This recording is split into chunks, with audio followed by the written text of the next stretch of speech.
Hey Ryan. What? Why are these turbos such junk? I don't know. I put them together like this.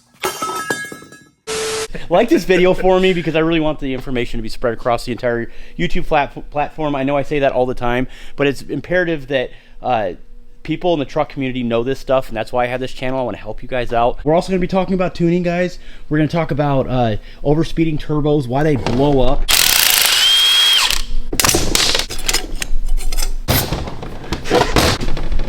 So as we see, we got the backside here. The unison ring was actually moving on the bearing housing.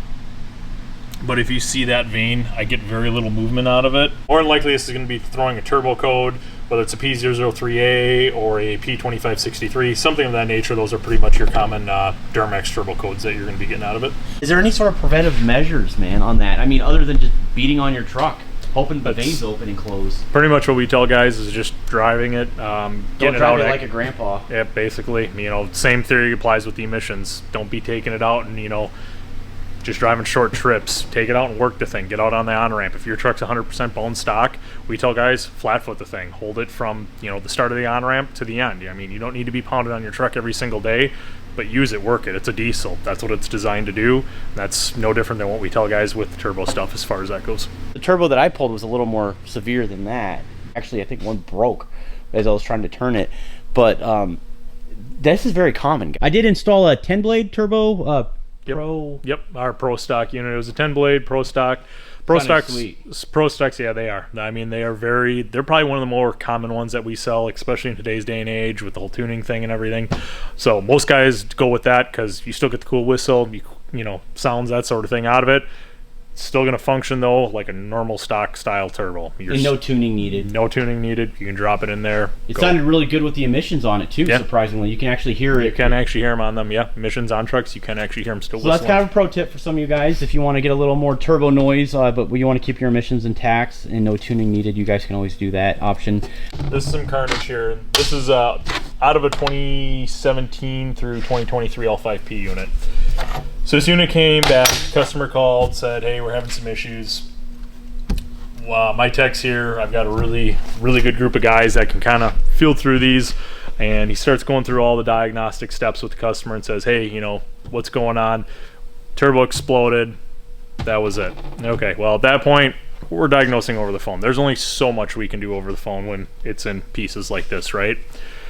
Confirm some of the tuning stuff, confirmed, you know, hey, is everything legit? Hey, did you do this, that? You know, all our proper steps that when you install a turbo, when you buy one in our booklet.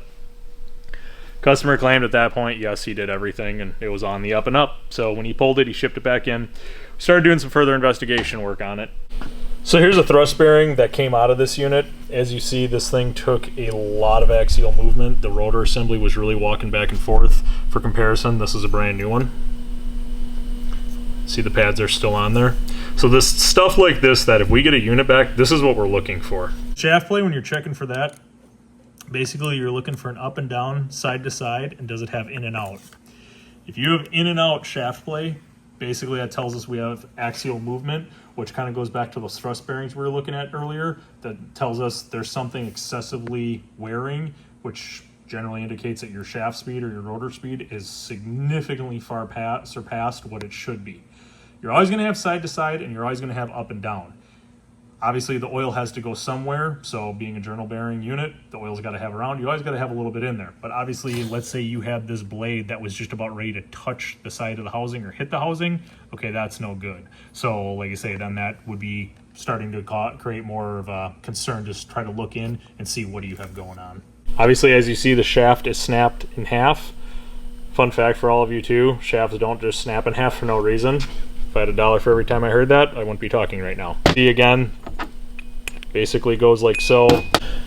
In a nutshell, what ended up happening with this unit, once we got a little bit more in depth with it, came with a little bit of drama. The customer ended up telling us one thing, that it was tuned by one company, and it ended up being that he decided on his $50,000 truck to go on Facebook Marketplace and buy tuning for like $1,000 off of Facebook Marketplace.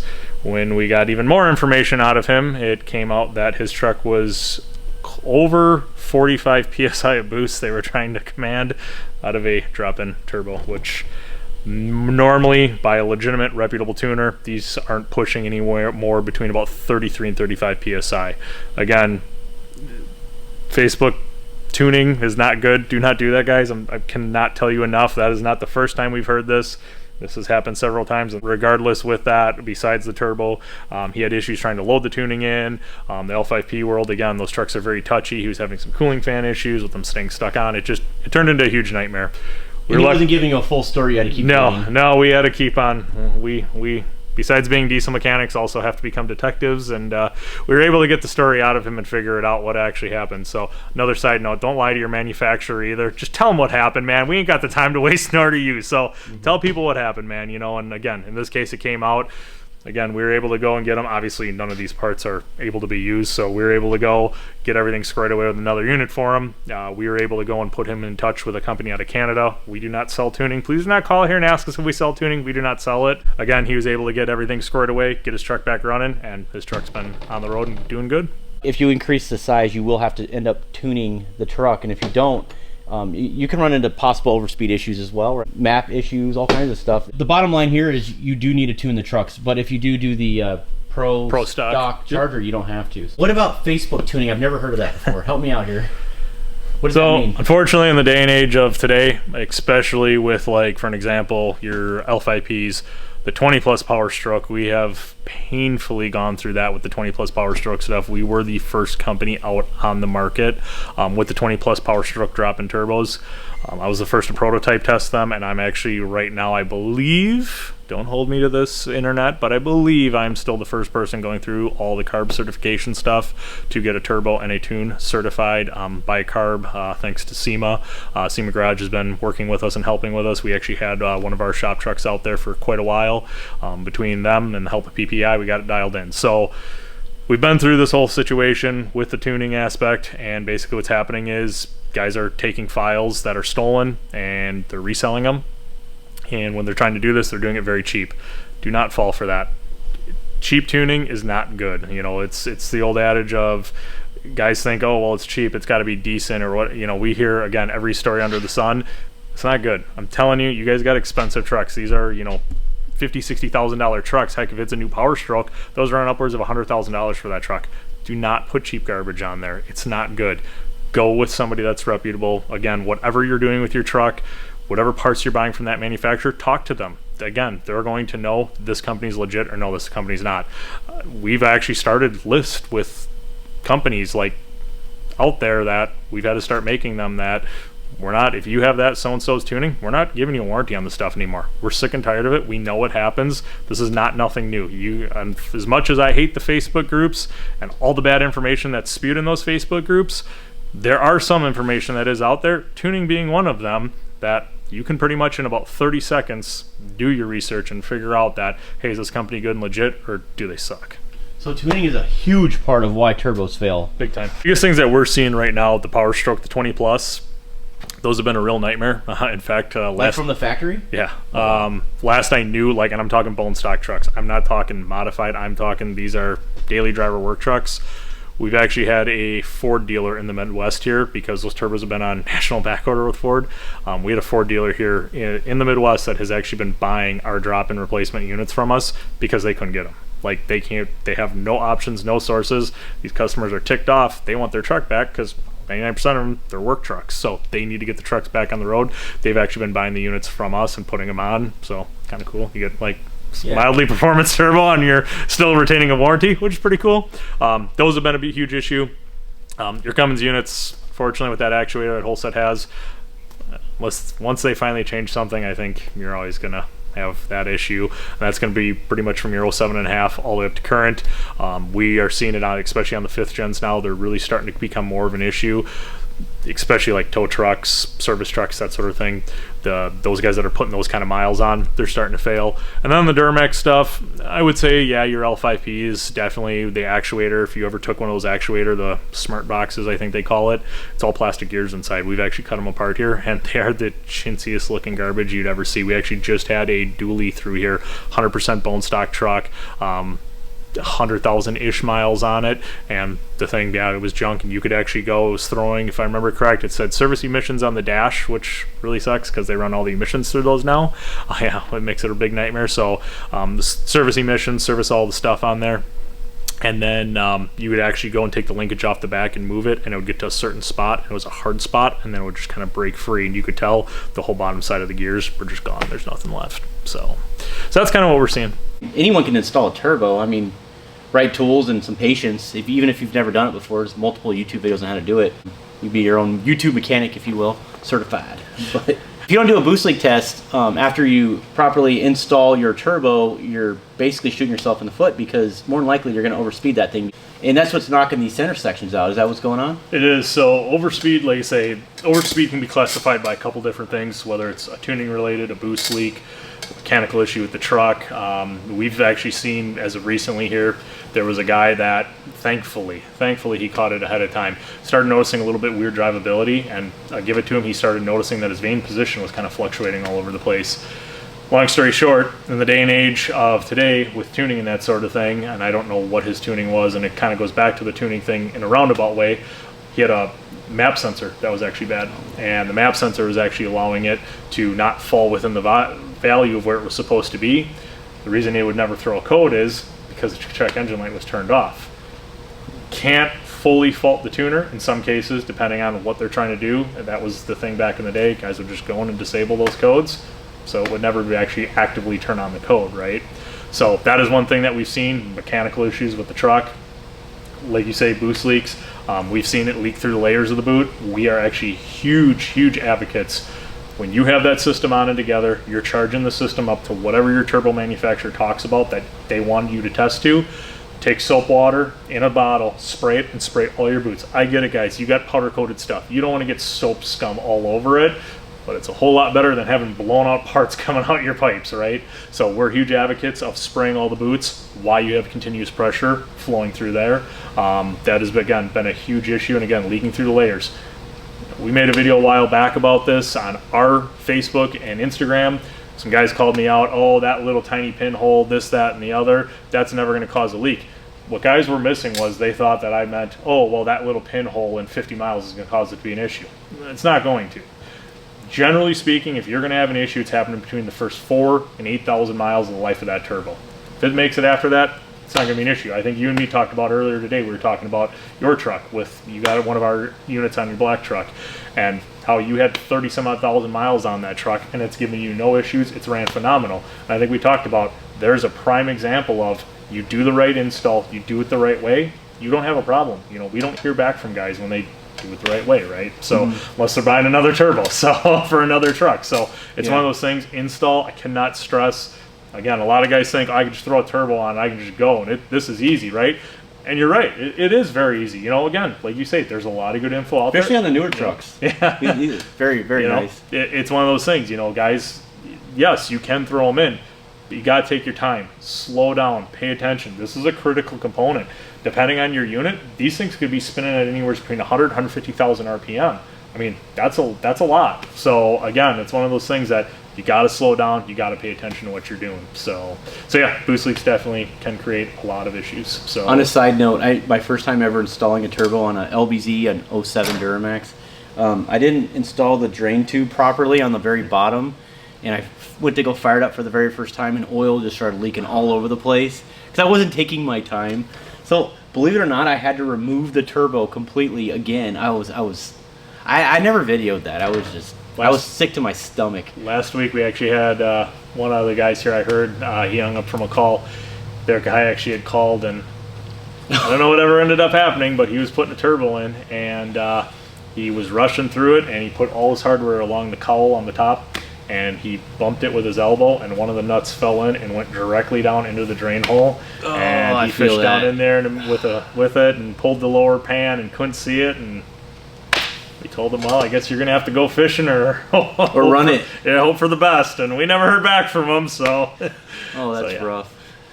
So going back to customers that are calling in complaining that their turbos are blown up.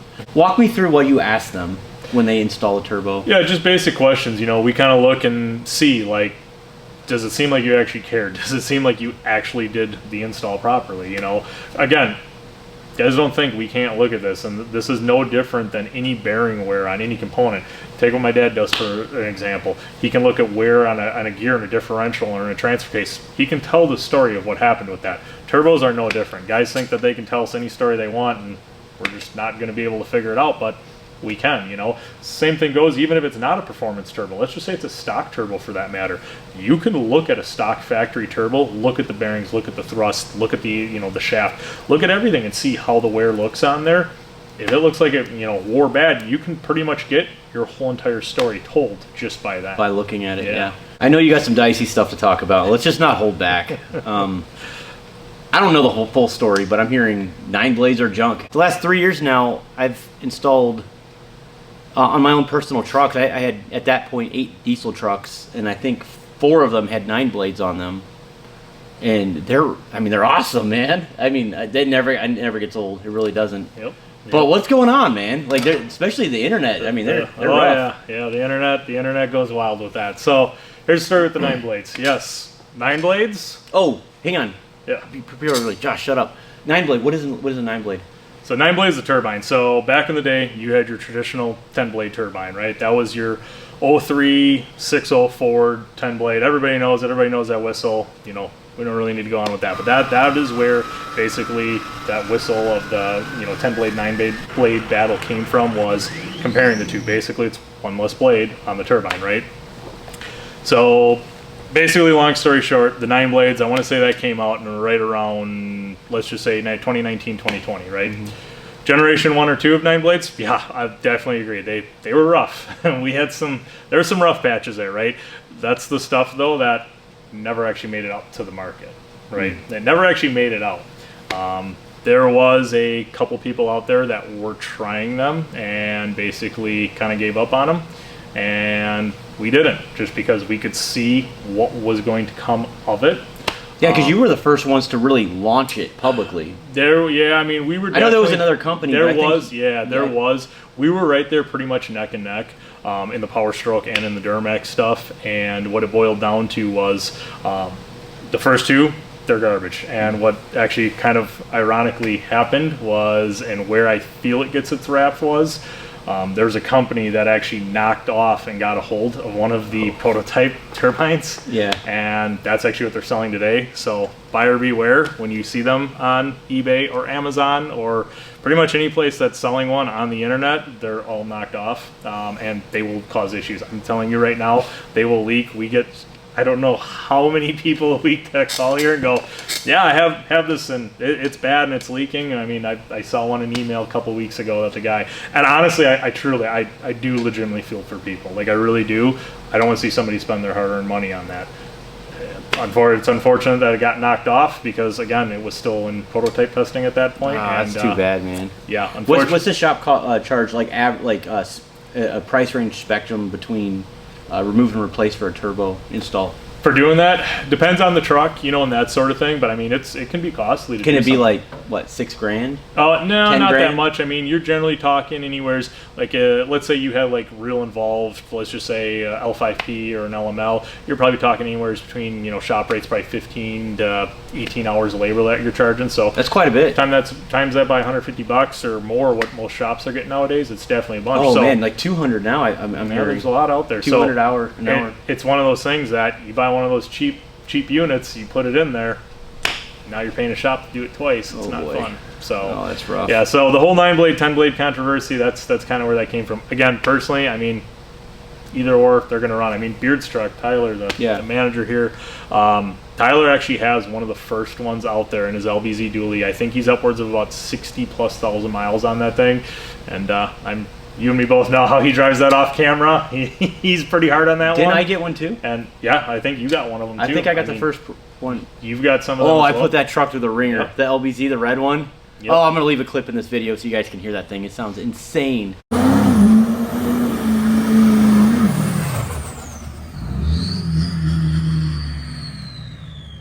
So that was the first prototype? I know Tyler had the absolute first one that we ever did. Oh. On top of it, that was that was like a reman unit that we did, and it was one of those like Saturday mornings, hey, we're just going to do this and let's see what happens.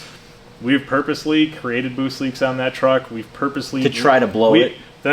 I shouldn't say this on camera. We've literally, in 60,000 miles, have purposely never changed the air filter in that truck. Me and him were just talking about this last week. Don't do that, by the way. But we were purposely doing it because, again, this is the R&D and stuff we do. Yeah. Even though that's been out, we still continue to try to put these through the ringer. You know, he's got that pull truck, and he's running that thing all over in the summer. He's rolling weight like 24,000 pounds with that truck. Mm-hmm. He'll be doing 80-plus miles an hour, downshift that thing from 6th to 5th, and flat-foot it to get around, or if he's got whatever he's doing, he still can't fail it yet.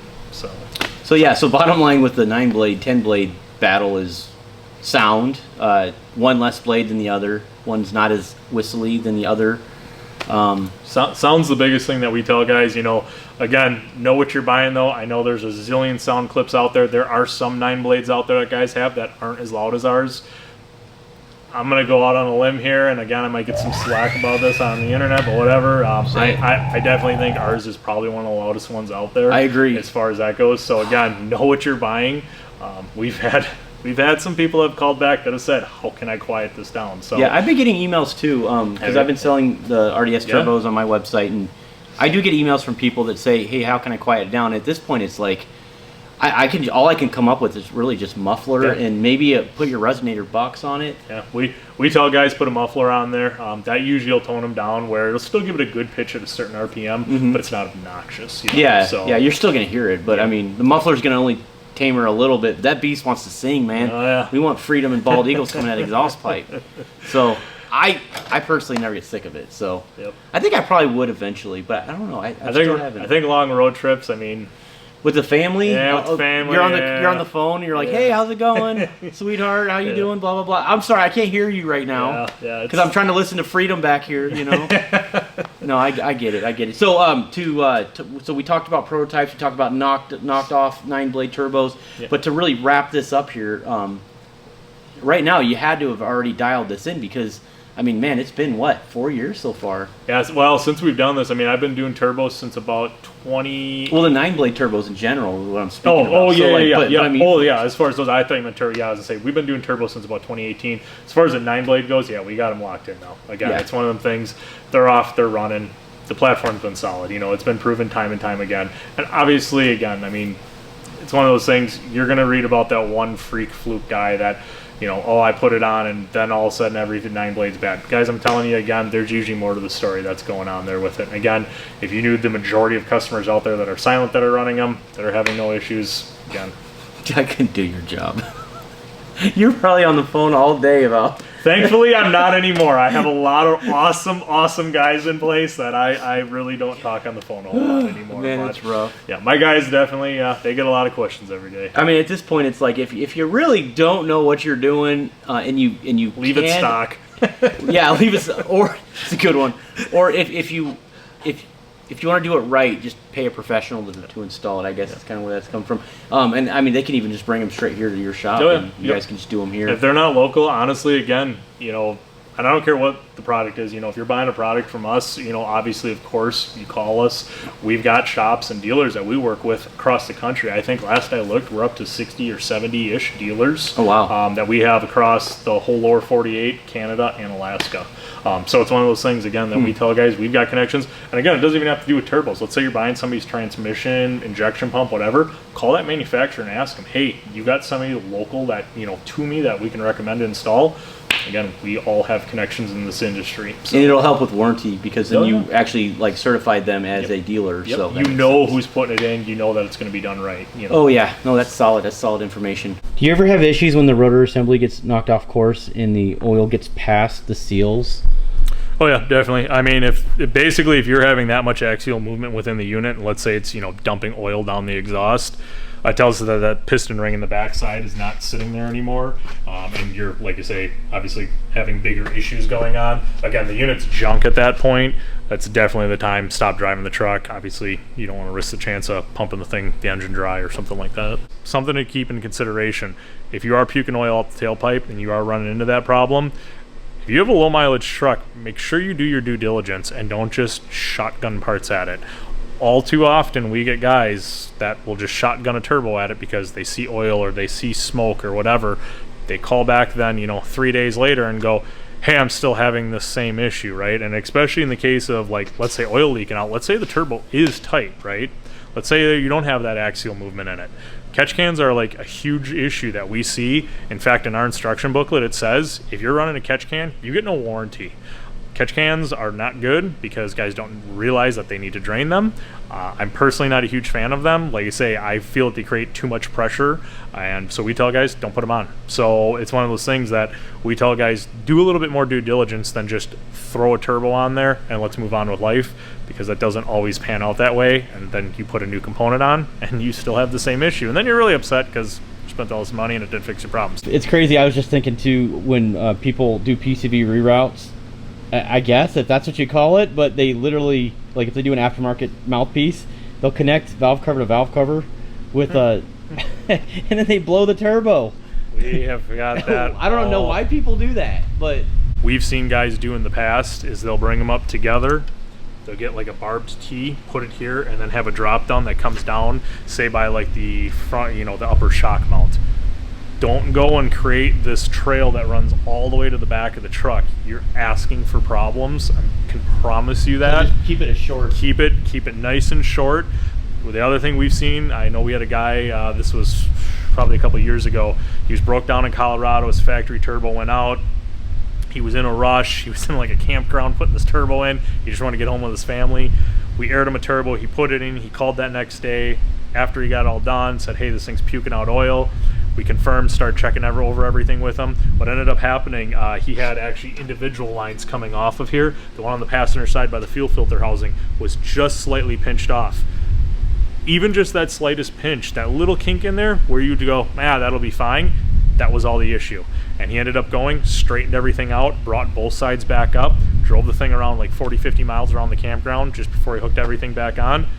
All his issues were gone, everything was good. Oh man, that's a thankfully pro he didn't tip. have to pull it back out again. You can definitely pumping that all back in there, and like you say, and having that vapor go back in. I mean, we get guys that'll call and they'll say, oh, my intercooler's filled, or they'll replace an intercooler and put a new intercooler in. That's another thing too. Intercoolers, watch. Full of oil. Yeah, full of oil. And then you pull out your intake and then there's just like engine oil all up in there. Yep. Yeah, especially on the hot side. We've seen it. And unfortunately, not all intercooler brands out there. I know Banks has got a really great one. Mishimoto's got a really good one. Watch some of the cheaper intercoolers though. Yeah, they're cracked. There's unfortunately one very large company out there, and I'm not going to say who, but we just had a customer actually 2 weeks ago. One of the techs was dealing with a customer for like a month.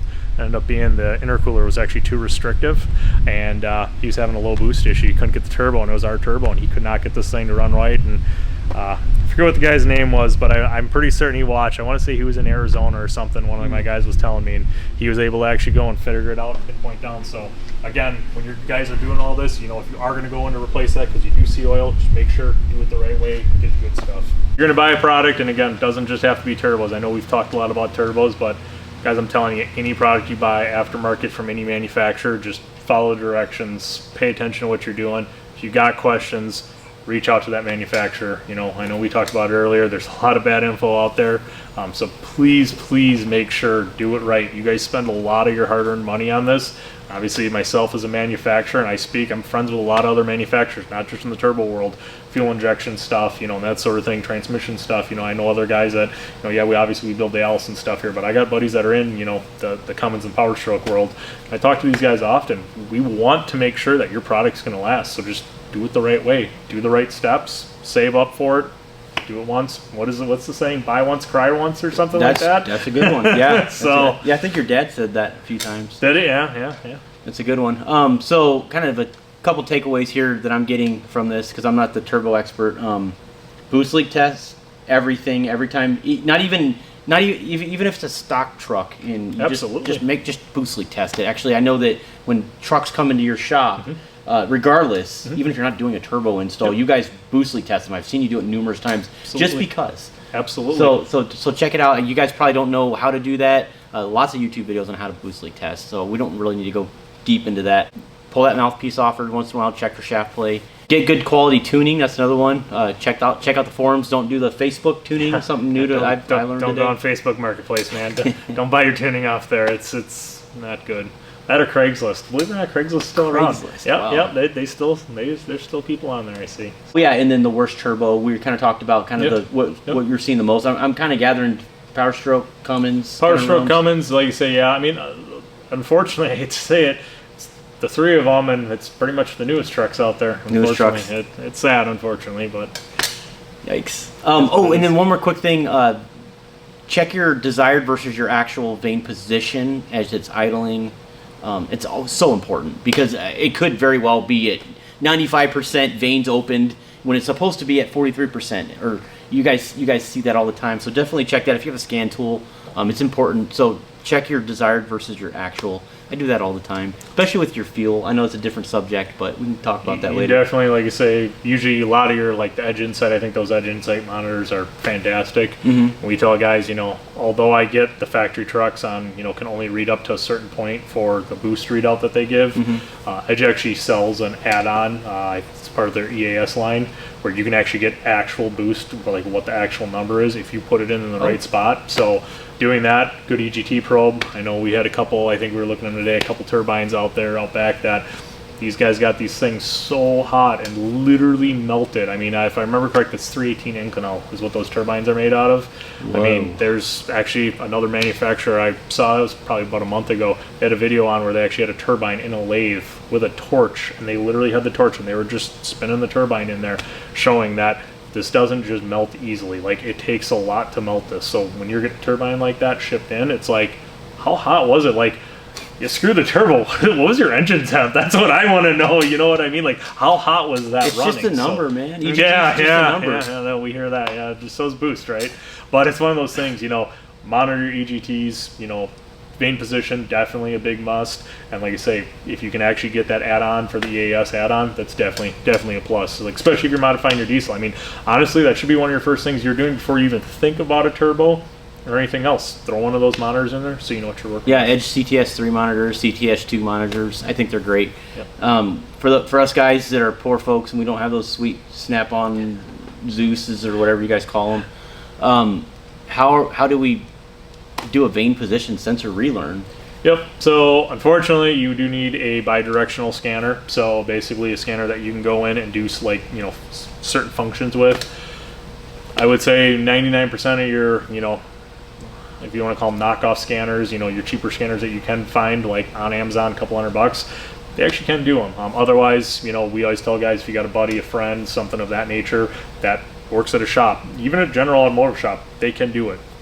The process is very quick, very easy. Plug in. It's going to take you longer to get through the whole menu process than it is to do that relearn. So we tell guys, always make sure critical, do the relearn, just so that everything is trued out back home. Some of the newer trucks, like Powerstrokes, they'll actually throw a code. I know when we were prototyping my truck, that time it had like 12,000 miles on it or something. We literally dropped the turbo down in there, got everything, done, and it instantly first startup actually threw a code and was all messed up. So definitely an advocate of doing that. What about key cycles? Yeah, you could do a key cycle. So like turning the key, I know everybody says you can do a key cycle. You don't trust it. I think if I remember on the GM, I know on the Ford side, it's definitely not going, well, at least the newer Ford Powerstrokes, let me rephrase that.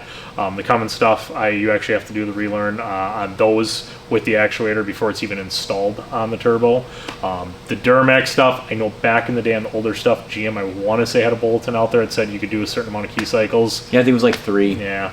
Honestly, it's cheap insurance. Again, when you're spending $2,000+ on a turbo, Go take that, get that scan, put that scanner on there, do that quick relearn, save yourself the headache down the road. RyansDieselService.com, check them out. They sell a lot of turbos, they sell a lot of things, TCMs. I also sell truck parts on my website as well, truckmasterdiesel.com. Definitely check me out. I do appreciate all of your guys' support from A to Z, hundreds, if not thousands of truck parts at this point on the website. Let us know in the comments if you guys have had any experiences installing turbos, good and bad, indifferent. I don't care. I want to read it, even if you're trying to rip me or him apart. It is what it is. I do like to read those comments. We got thick skin. Keep that dialogue open. Yes. With having a YouTube channel and having a business, you dealing with people and And I get it. We all have different personalities, but at the end of the day, it's all about learning from each other. So that's why I was trying to cram in as much information as possible in this video. I'm hoping that this added some value. Hit that like button for me. And if you want to bring your vehicle in here for service, to do some pretty sweet mods or just get it fixed, check them out as well. Is that all? Are we done? I think we're it. Wow. That's it. All right, guys, subscribe. We'll see you on the next one. Stay tuned.